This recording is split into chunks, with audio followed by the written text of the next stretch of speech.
Hello everybody, we're going to be having Isabella with us today as our feature in our series, Lift Our Voices Up. We're just going to give everybody a few minutes to hop on, have Isabella join, and we will get started shortly.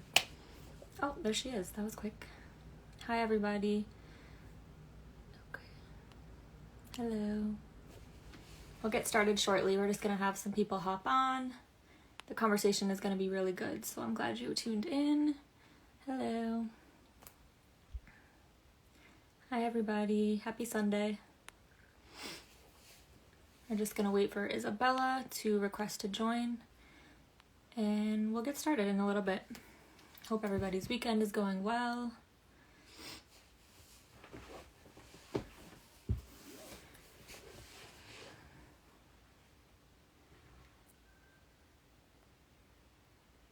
Oops. Invite.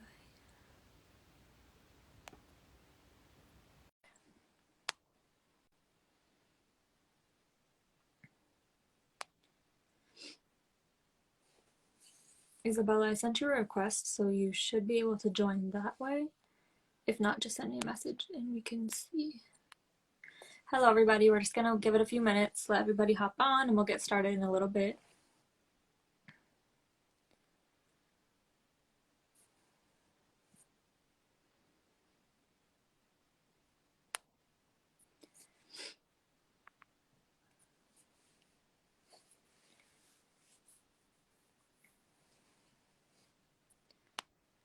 Let's see. Request, invite.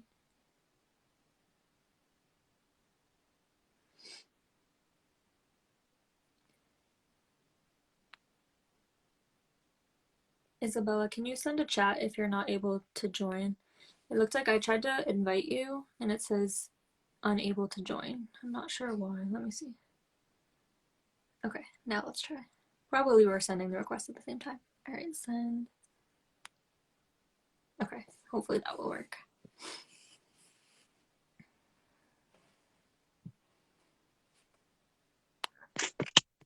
Perfect. Hello. Hi, can you hear me okay? Yes, I can hear you perfectly. How are you today? I'm good. How are you? Good. It's a little stormy here, so I'm hoping we don't lose power or Wi-Fi or anything. So, how is it where you are? It's cooler today, which is nice. Yeah. And the smoke doesn't seem to be as bad, so. Oh, okay, that's good. For us. That's good, yeah. Give me 1 second. I'm trying to make this. There we go. Okay. So yeah, we'll just give it about a minute or so to let everybody hop on and then we can get started. How's your weekend been so far? Good. Good. Do anything fun? Yeah. Relaxing? Getting stuff for the wedding more done, Okay. so. That's exciting. Yeah. Right. Yeah, it is. So I'm gonna start with just like our intro and then we can get started.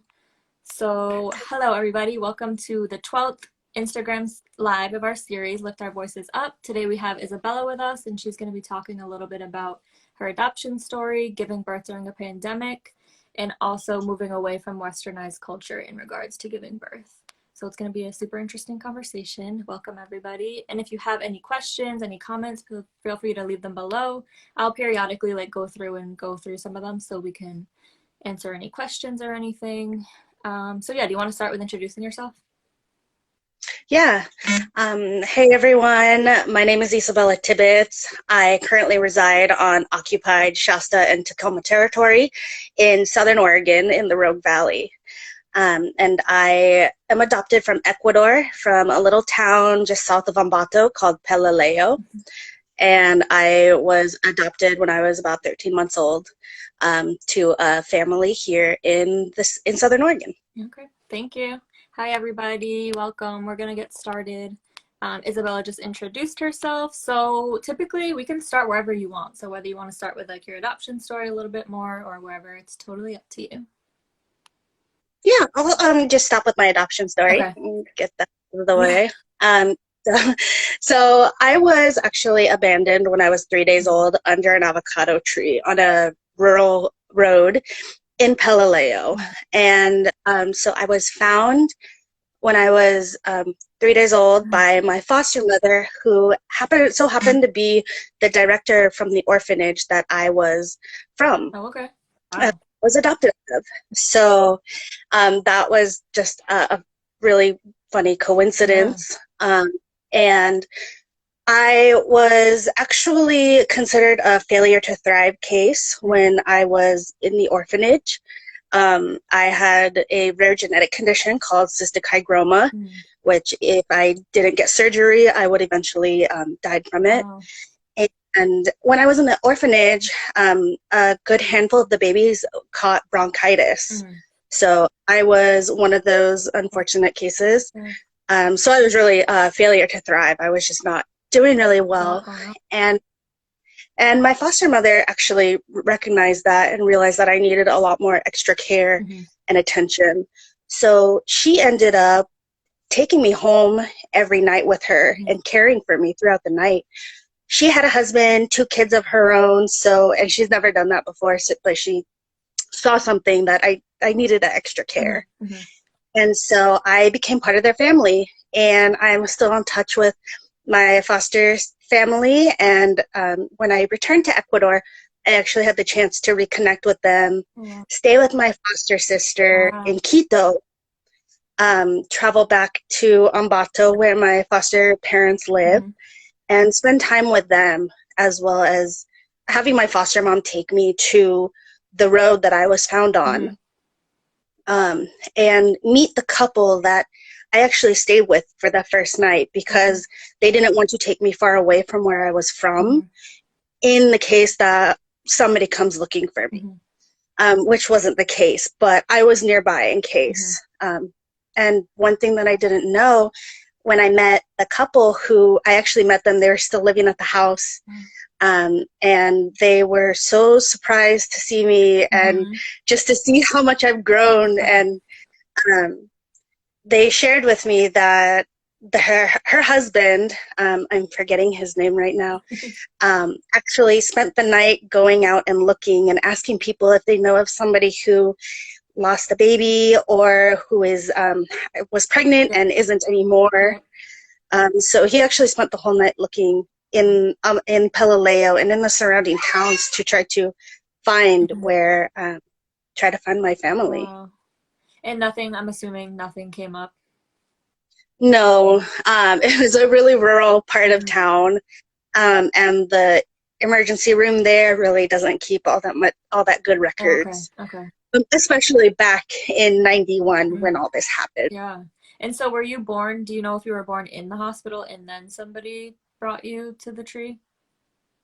We have really no Okay. idea. We kind of don't think so, Mm-hmm. just because of the nature that I was found Mm-hmm. in, and being wrapped up in a wool Yeah. blanket and left under a tree. It kind of made sense Mm-hmm. that it was a birth that happened at home, not in a hospital where I could be surrendered.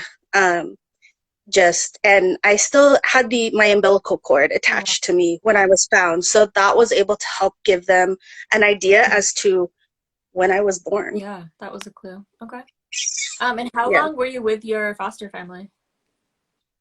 I was with them until I was adopted. Oh, Um, I would go stay with them at mhm. night, and then when my foster mother would go to work at the Mhm. orphanage, she would take me with her, and I'd be with all the other Okay. babies and caretakers.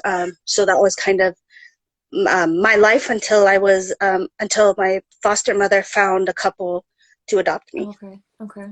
And did the couple that adopted you, they went to Ecuador?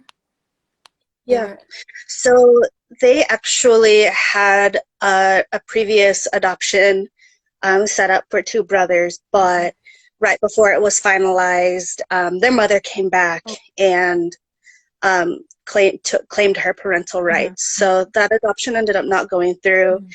They had already met the boys. They had already sent out announcements, and were all prepared. Mhm. So that was a really big blow to them to Definitely. have that happen. Um, and then after a proper amount of time, my foster mom reached out and was like, I have this little girl. She is really, really sick, and so I need to make sure she goes to a family who would be able to provide her the medical assistance that she needs. That would be better off for me to get in the States rather than in Ecuador. Yep. So they saw my picture and they were like, yeah, we'll adopt that little girl. And so, how old were you when they adopted you again? I was 13 months. 13 months, okay. Wow. And then, so they came to Ecuador to meet you? Yeah, they came to Ecuador, and I believe they finalized, they were in the process of finalizing paperwork, and my dad actually had to fly back for a business meeting, so left my mother there to finalize all the paperwork and all the signing and everything. And so it was just me and her in Ecuador, which, as she puts it, and I agree, was definitely our bonding, like the bond moment that we needed. Me having been abandoned and sick and in the orphanage, I think that was really crucial to my connection with her. Definitely, yeah. Okay, so they came, your dad left, she finished the paperwork, and then you went back to Oregon? Yeah. Okay. And what was it like there? Did you have any other siblings? Did they have biological children or anything like that? In Ecuador or in Oregon? Your adopted parents. Oh, so they don't have any biological children. I am their oldest. And they loved me so much they decided to go back 3 years later and adopt who would be now my younger sister. Okay. Wow. Okay. And what was it like growing up where you did? It was a very interesting upbringing that I had. I grew up in a predominantly white community. And as I got older, more Latinx families were coming to the valley because of the pear and orchard industry and needing farm workers to really help our local economy. So as I started to grow up, there started to be more and more people who kind of looked like me, but didn't really look like me. It was very clear that I was very different. I had different bone structure. I have a different nose, different skin color.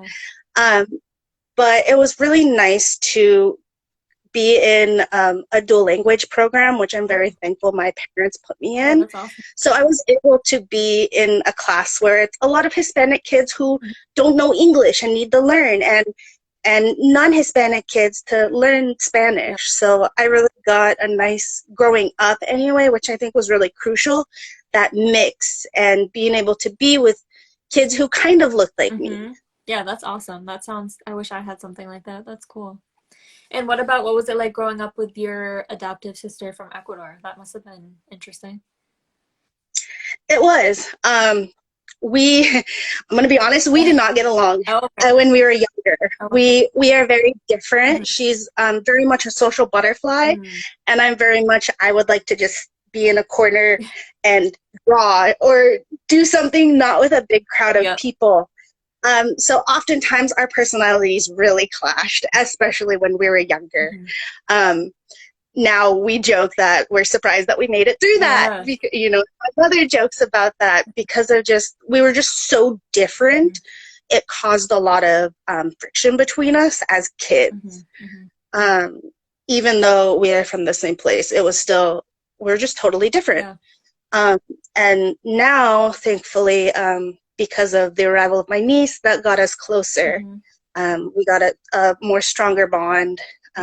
So much so, she named her daughter after me. Wow, that's amazing. Wow, how old is your niece?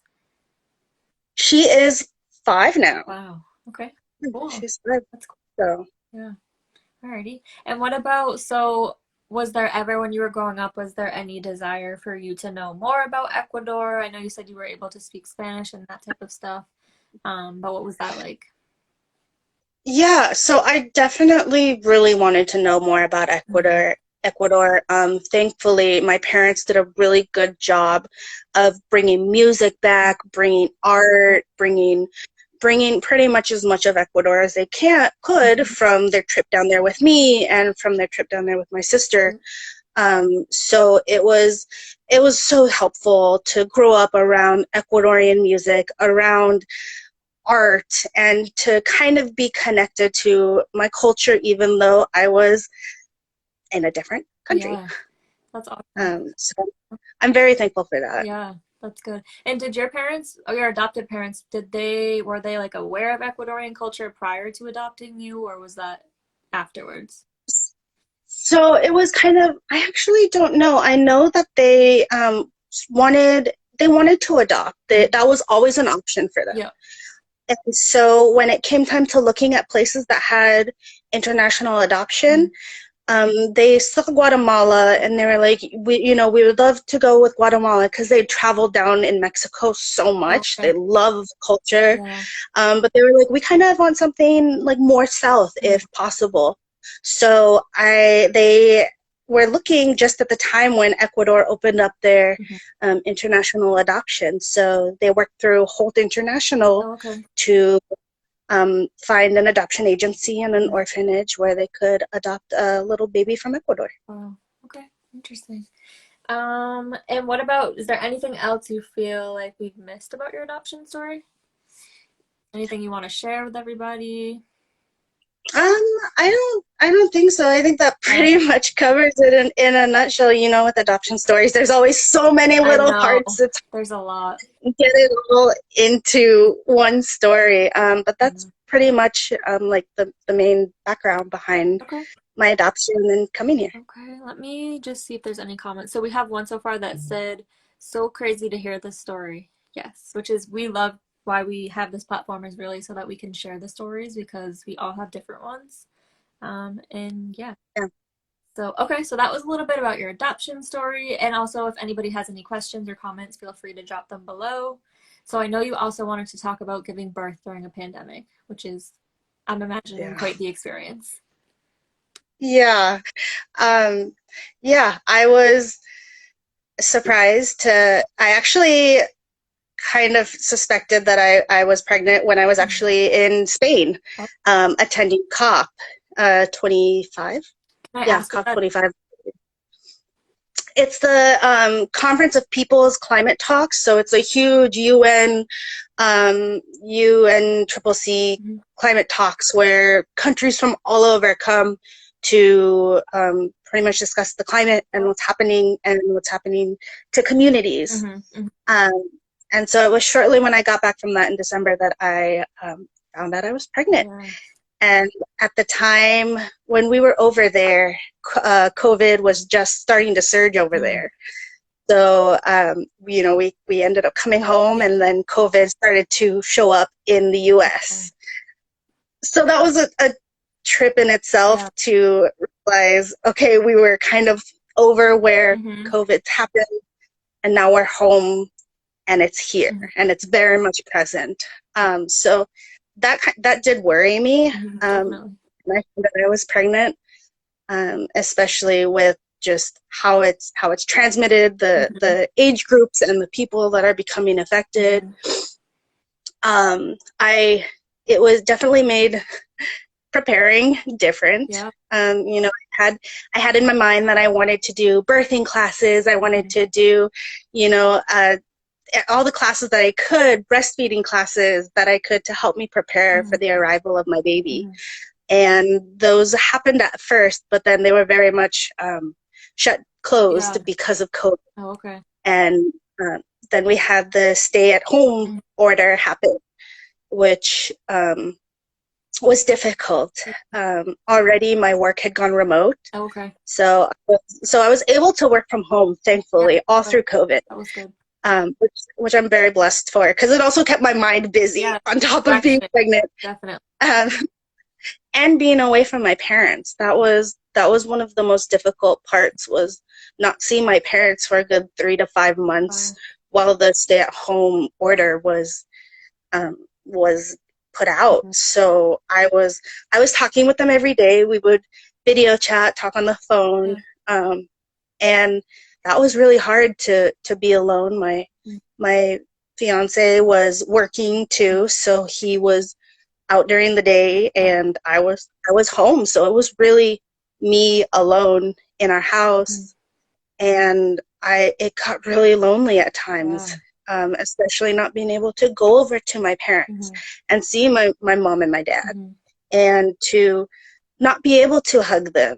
And as I was getting pregnant and all these hormones were That going is a lot. everywhere, it was so much to deal with. Yeah. And so the first time that I saw them after the stay-at-home order, when um, I was able to give them a hug, and I cried. Yeah. It was, and most likely the hormones again talking.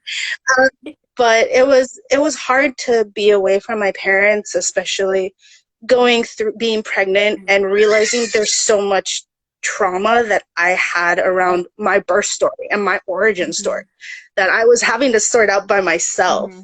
So it was so overwhelming for me, all these feelings and being alone and just really sitting with Yeah.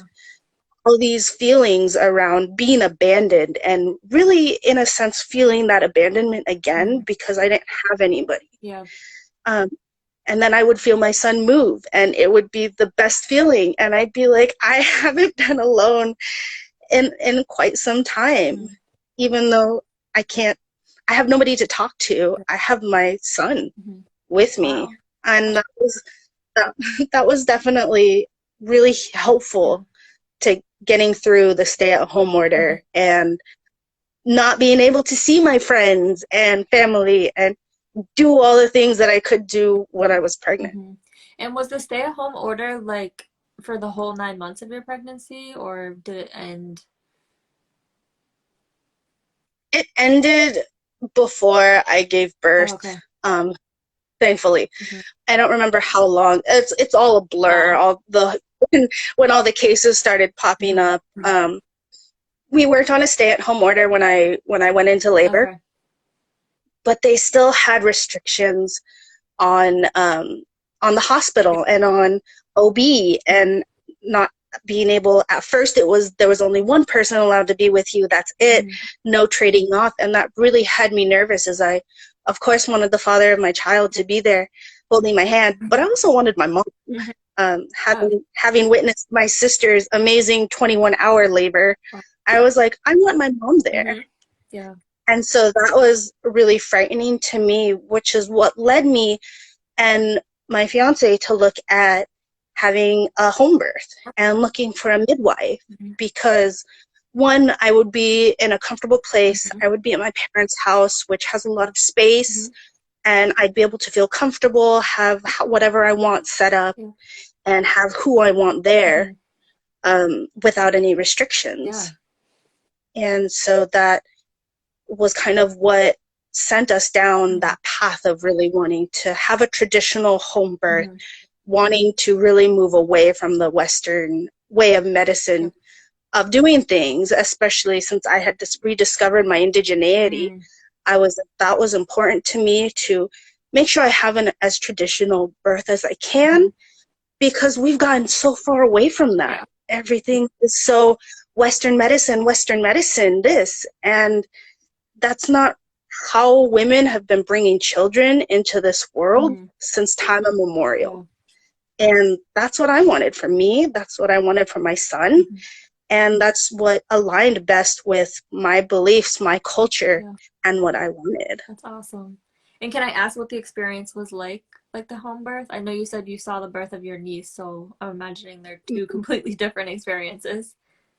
Yeah, so she ended up giving birth in a Mhm. hospital after 21 hours of unmedicated Oh labor. my goodness. Props to my sister. Yeah. And she it was an Mm-hmm. experience to see that and to see the pain she went through, Mm-hmm. but then to witness the miracle of Yeah. watching my niece. I cut her umbilical cord, and it was one of the most special times. And I realized I wanted that, but I didn't want it in a room with a bunch of people with the horrible fluorescent lights Mm-hmm. just bearing down on you, monitors Yeah. everywhere. I didn't want that. I wanted more of a natural birth. Okay. Mm-hmm. And that's another reason that I decided I wanted to do a home birth. Mm-hmm. Yeah, I didn't even think about having like doctors and like nurses, like a bunch of random people in there. I just putting it out there for Yeah. everybody. I don't have kids, so if I ask a lot of questions, that is why I'm asking because I don't know. Okay. And so can I ask how long your birth process was? So my birth plan did not go at all like we Okay. thought or like we wanted to. Mm-hmm. I went into labor around 1 a.m. in the morning and was having a really hard time getting comfortable, and had really strong pains. Mm-hmm. The showers and water somewhat helped. And my midwife ended up coming over around 8 o'clock. She was like, let me know if you're still in pain, try to get some sleep. I'll come over and do an exam in the morning. Mm. And when she got there, my blood pressure was way too high. So it turned out I actually had preeclampsia. Oh, So legally, she wasn't able to, and it wasn't safe at that mm-hmm. point to do a home birth. Oh, okay. So I ended up being admitted to the hospital, Mm. which was not what we planned. Yeah. Um, Yeah, the opposite. and and I ended up having an emergency C-section, Okay. because I started to dilate. I got to about 7 centimeters, and then I wasn't dilating anymore. Mm. And so they were watching me and monitoring me Yep. to end the baby to make sure we were all okay. Mm-hmm. I tried to go as long as I could without pain meds and without that Western way of Yeah. things, but because of the preeclampsia, Mm-hmm. because of the overwhelming stress of being Yeah. in a hospital, I didn't want to be in a Yeah. hospital, was a lot. So I ended up being put on an epidural, Mm-hmm. which helped, but it also took away from that Yeah. experience of wanting to naturally go through this process with my son. Mm-hmm. And I was a lot more comfortable with the idea when the surgeon came in, the OB surgeon came in and was like, this is what's going to happen. And turns out the other OB surgeon that was on call Mm-hmm. was the OB that I had been seeing before I decided I wanted to go through a midwife and through natural birth, a home birth. Mm-hmm.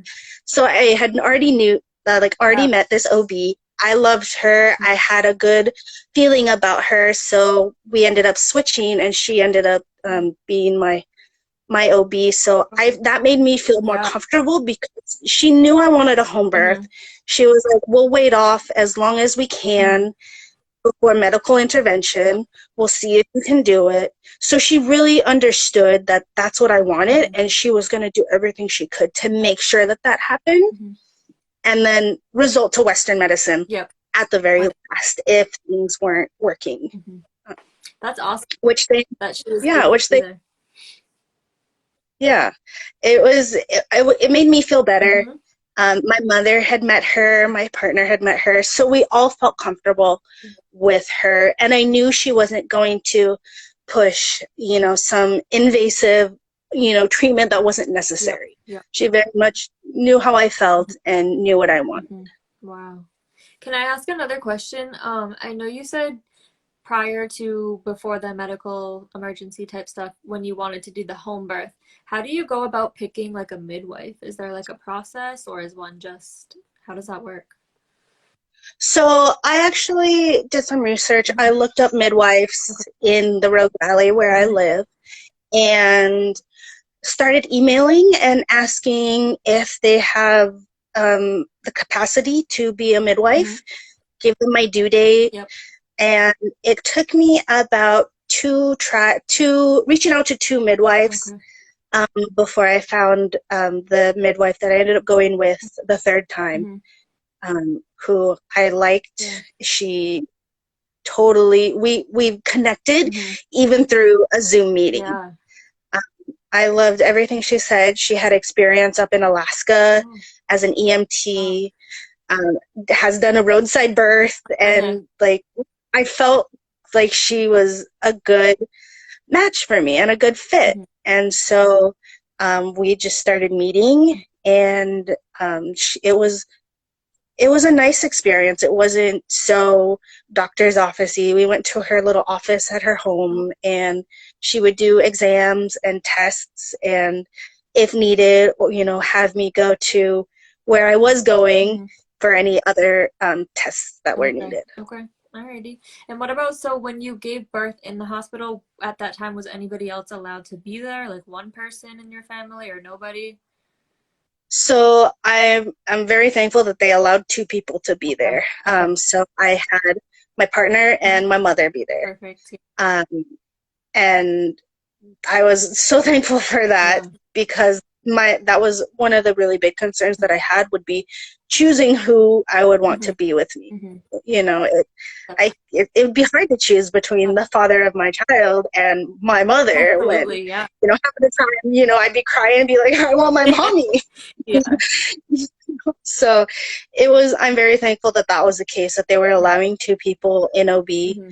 Uh, but that was also hard because my father couldn't come into the hospital after he was born. My sister couldn't.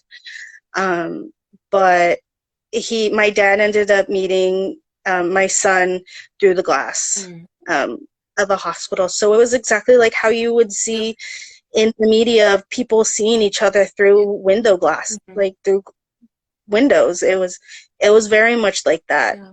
Yeah, that must have been hard for him, definitely. And Yeah, it was, especially when he heard I had to have an emergency yeah, C-section. Of course, your first thought is, "Oh my gosh, my child is going under surgery," definitely. and so he was definitely really concerned when he learned that I had to go through an emergency C-section, and was very thankful when he got the text that I'm fine, Yep. baby's fine, Yeah. and that's all that I would Mm-hmm. want it. So I'm thankful that my midwife made that call to Yeah. take me to the hospital, Mm-hmm. because in the end, as long as I had my healthy baby boy, Mm-hmm. I was okay with however I brought him into the world. Yeah. And can I ask what his birthday is?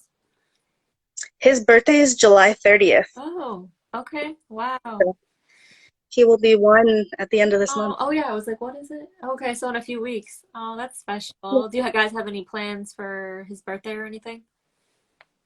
We are just doing a small little family Mhm. gathering at my parents'. He'll have a little nice, healthy smash cake, and, Yep, yep.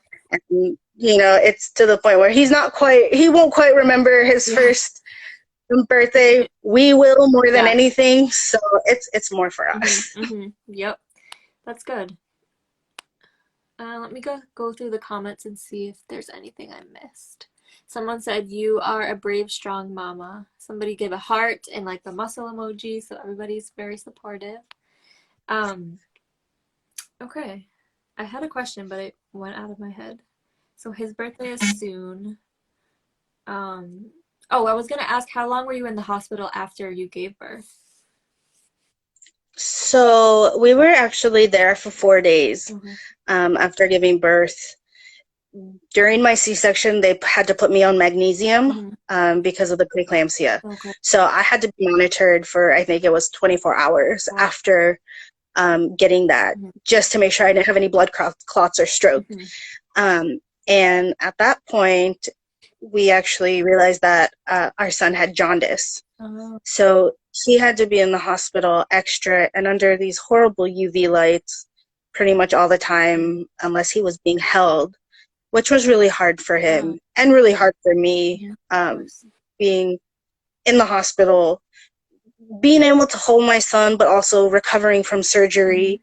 So being in pain and then seeing my son with these little pads over his Mm-hmm. eyes and under a UV light Yeah. to help the jaundice. Mm-hmm. So it was really intense. It was really rough, Yeah. the 4 days that we were there.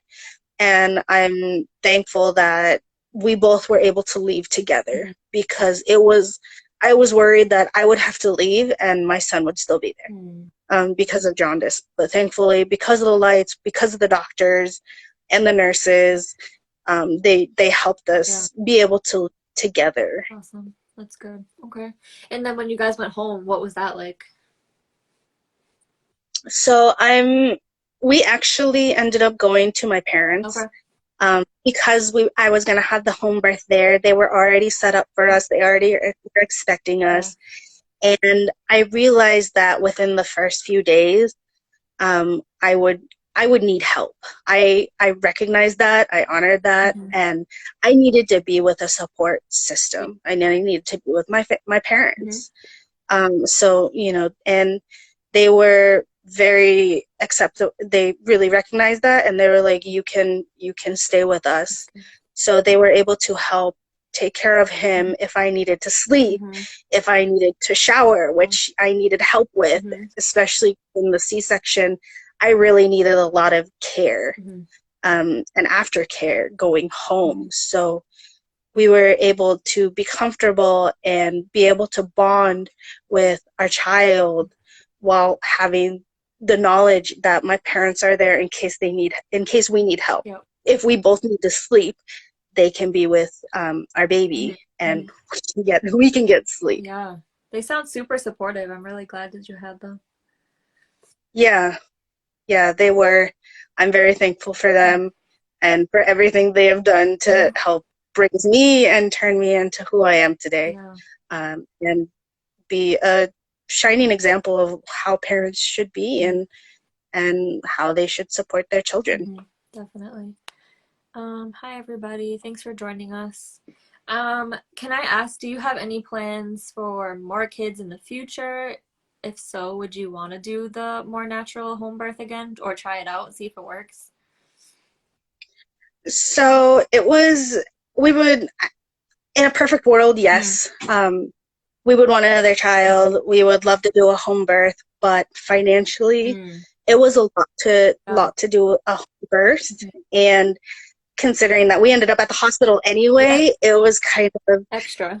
we decided that we would Mhm. not be doing a home birth, but we would probably Yep. opt for doing hospital Yeah. birth, but probably using the same OB that I Hmm. used, if she was still Yeah, practicing. so you're comfortable. Yeah, that makes total sense.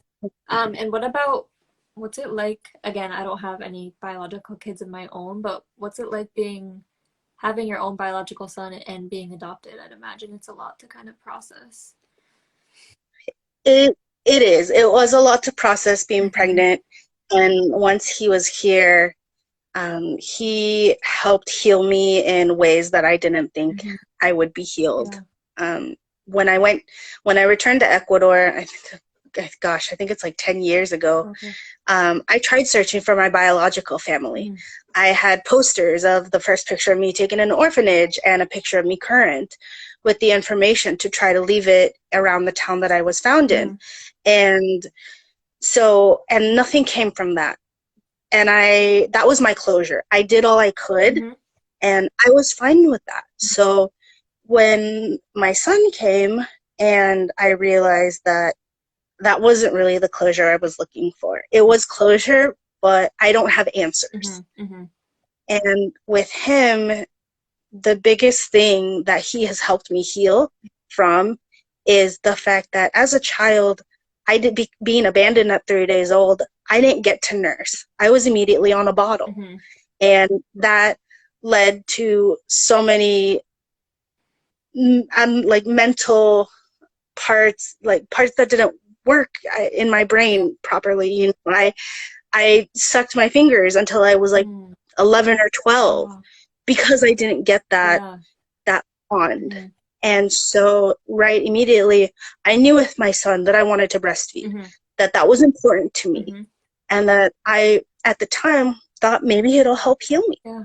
And and we had a difficult time breastfeeding at Hmm. first when we were in the hospital. But thankfully, for the lactation consultants that I ended up seeing after, they helped me and my son get to the point where we could breastfeed confidently Yeah. and by ourselves. Hmm. And it's in the moments where I'm feeding him and looking at his little Hmm. hands and his little face that really helped me in knowing that I'm ending the traumatic cycle from when I was left and I didn't get that experience, and how somebody who's just a few days old could heal that Hmm. in me. It Wow. was incredible, Yeah. and something I can't I'm getting like chills. explain. Crazy. That's so special. Wow. Mm. Thank you for sharing everything you have shared with us.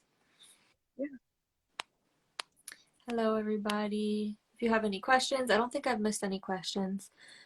Somebody said, we are so proud of you and grateful for our family Bella, thank you for all the love and for our beautiful grandson, Inti. Oh, and Inti is your son's name, right? Just so everybody knows. Yeah, Yeah, yeah. awesome. Okay, making sure I didn't miss anybody. Nope. Thank you, everybody, for the support. Somebody said, how powerful. Thank you for sharing. Yes, I definitely think this conversation is super important. We haven't had any conversation like this before, so I think this one is a really good one. Mm-hmm. Um, is there anything else you want to share with us? I don't think I've missed any questions. I think I've asked a lot of questions. I can explain my son's name. Yeah, perfect. So, so his name is Inti Blake Tibbetts.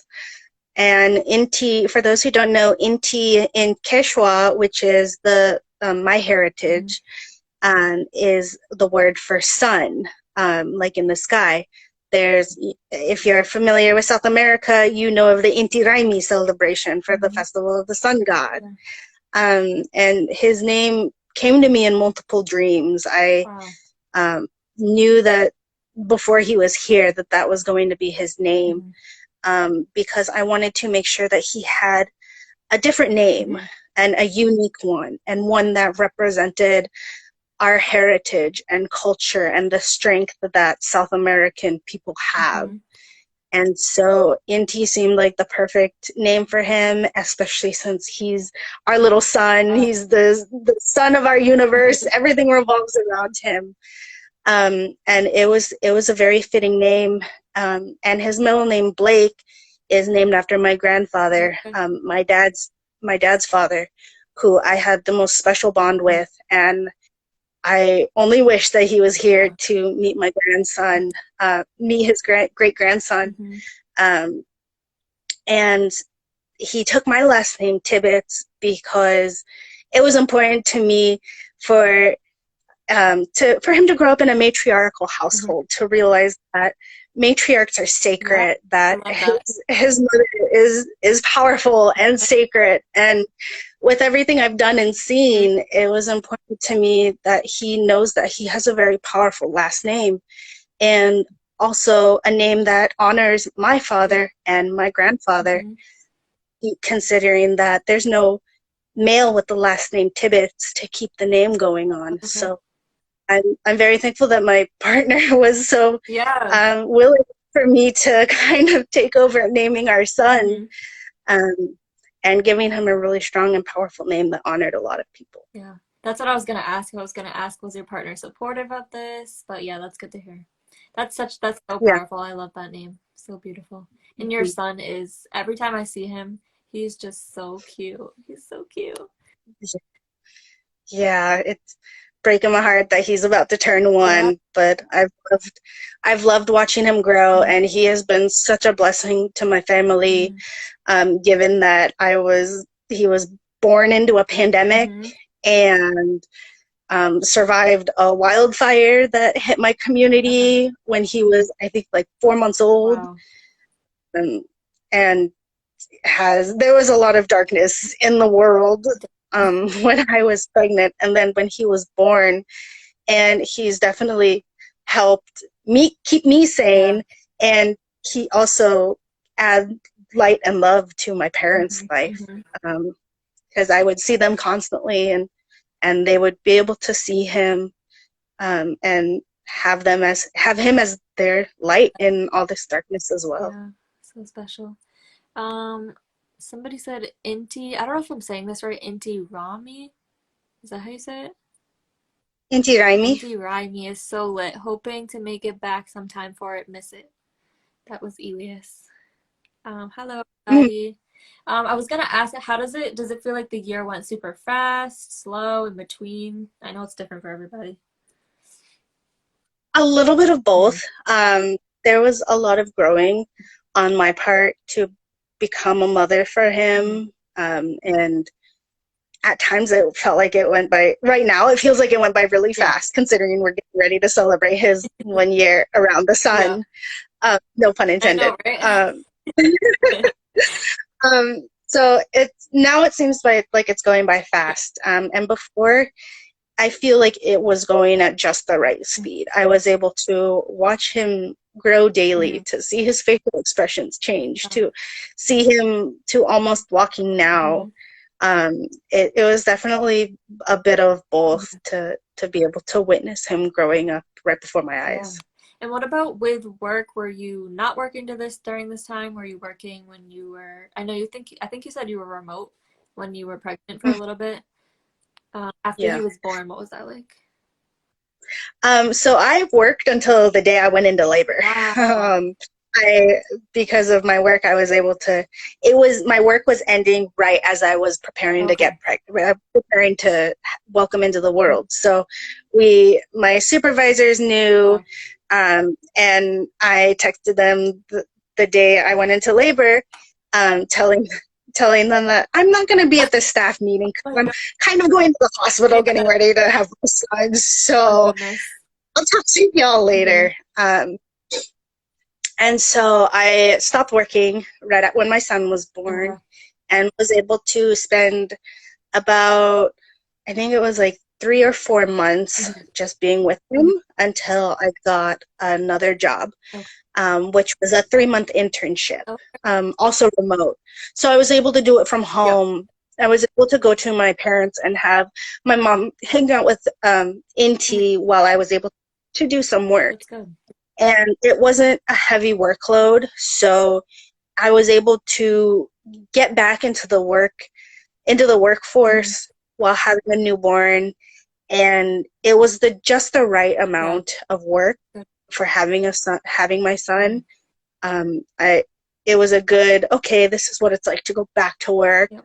and especially after having my Yeah. son and really realizing that I want to keep working, Hmm. but I want to do it remotely so Okay. I can still watch him grow, so I can be home with Hmm. him and take care of Yeah. him and also work and be able to have the ability to go over to my parents and have them spend time with Hmm. him while I get work done, or in this case now school, as Yep. I'm doing online classes for my AA. Yay.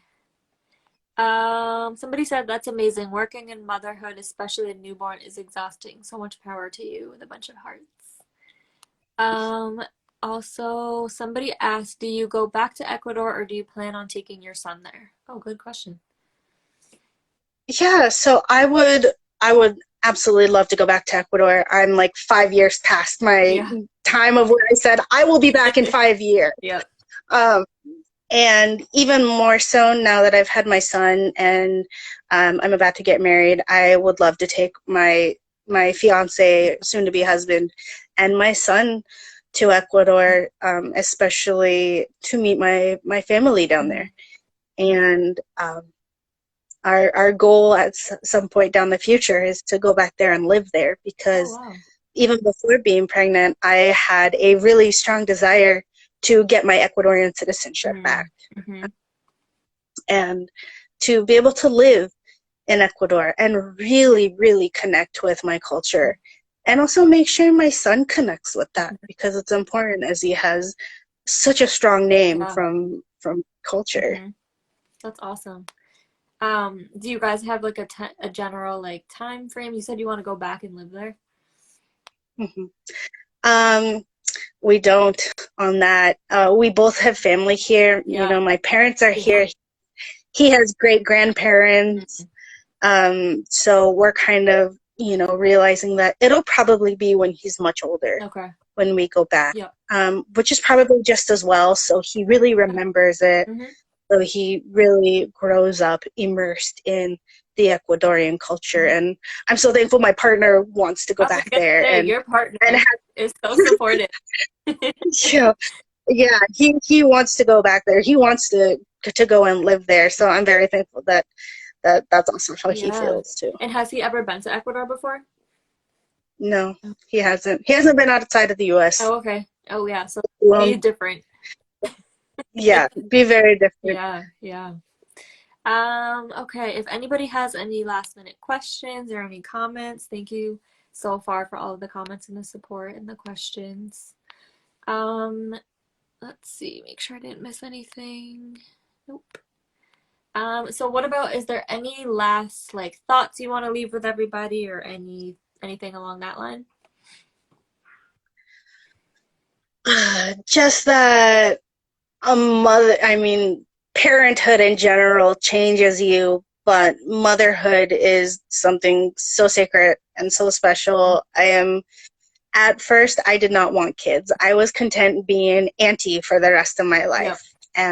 And then my son came, and I can't imagine my life without him. And I'm so thankful that I had I was able to grow up with Mhm. parents who were supportive of really keeping my culture around me, really understanding the trauma behind that I sustained from Mhm. my origin story, Mhm. and recognizing that and getting me the help that I needed at such a young age to really make it to the point where now in my adult life, I feel confident in being a parent, in ending the cycle of trauma that I've experienced as an adoptee and as a transracial international adoptee. Mhm. My parents are both white. My father is from Canada and my mother's from Eastern Oregon. Mhm. So it was very clear that, growing up, I was not their biological child, but to my parents' eyes, I was Mhm. their biological child, Wow.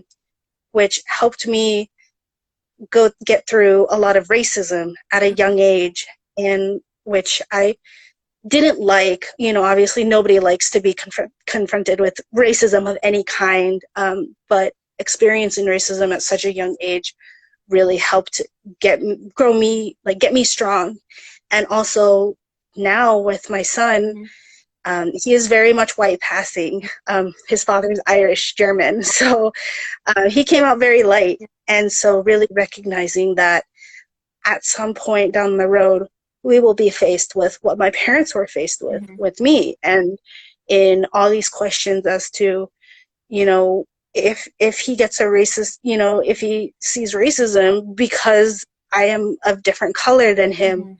how to handle that and how to mentally prepare him for that, Yeah. which I never thought I would need to, especially, in a time when we're seeing so many Black, Brown, and Indigenous people being targeted from racism by police. It's really brought an awareness to me that although my son is white passing, Mhm. because of me, I am I am needing to teach him these Yeah.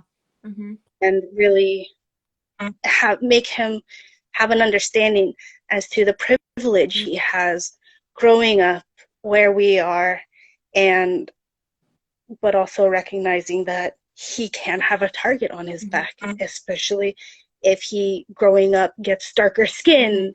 He already is getting long black Yeah. hair, so I'm seeing these traits, and I'm conscious to myself that this is something I'm going to need to talk to my Mhm. son with and make sure he has an understanding on. Yeah, definitely. Somebody said, thank you for sharing your experience. Also, if you go back, I know a lot of folks there, so let me know if you need any connections, etc. Somebody said, love these connections. Yeah. So I just want to say you are amazing. Thank you so much for sharing your story with us. It means a lot. This will be saved to our Instagram, so if anybody wants to see it afterwards, go ahead and follow Isabella. Do you want to leave your Instagram below so that people can see it or Yeah. say it either way? Yeah, I can do that. Perfect.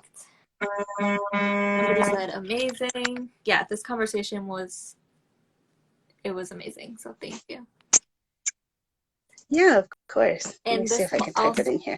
yeah, and we'll also be saving this. So this will be saved to Adoptees of South America Instagram, and it will also be uploaded to our website too. So if anybody wants to check it out, it will be there.